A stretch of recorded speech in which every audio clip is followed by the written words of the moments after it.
America आणि इस्रायलनं इराणविरोधात संयुक्त मोहीम हाती घेऊन त्या देशावर जोरदार हल्ला चढवलाय.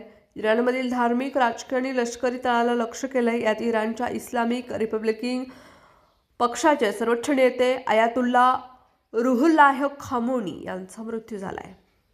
इराणचं देखील प्रत्युत्तर देत इस्रायलवरती कतार, कुवेत, बहरीन, संयुक्त अरब अमिराती इथल्या अमेरिकी लष्करी तळावरती त्यांनी प्रतिहल्ले केलेले आहेत.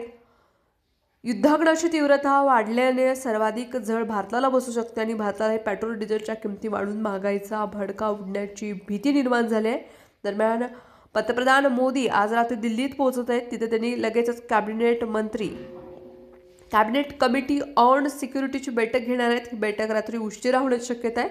इराण इस्रायलनं अमेरिकेमधील युद्ध भारतापासून 2139 किलोमीटर दूर सुरू आहे. यातच अफगाणिस्तान आणि पाकिस्तानमध्ये युद्धाचा भडका उडाला आहे.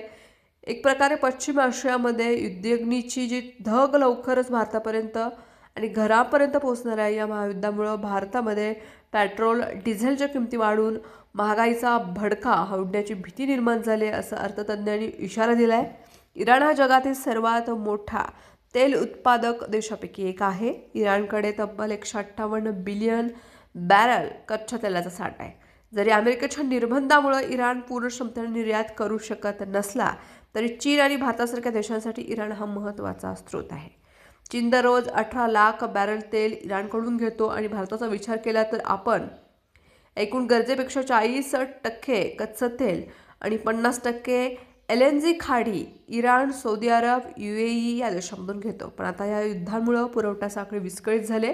भारतासाठी सर्वात चिंतेची बाब म्हणजे होर्मुझ जलदरूमध्ये समुद्रधुनी हा एक अत्यंत अरुंद सागरी मार्ग आहे आणि त्याला येथे जागतिक तेलाची लाईफलाईन म्हटलं जातं. जगामध्ये 20% कच्च्या तेलाची वाहतूक याच मार्गामधून होते आणि भारताच्या एकूण तेल आयातीपैकी 50% तेल याच मार्गाने येते.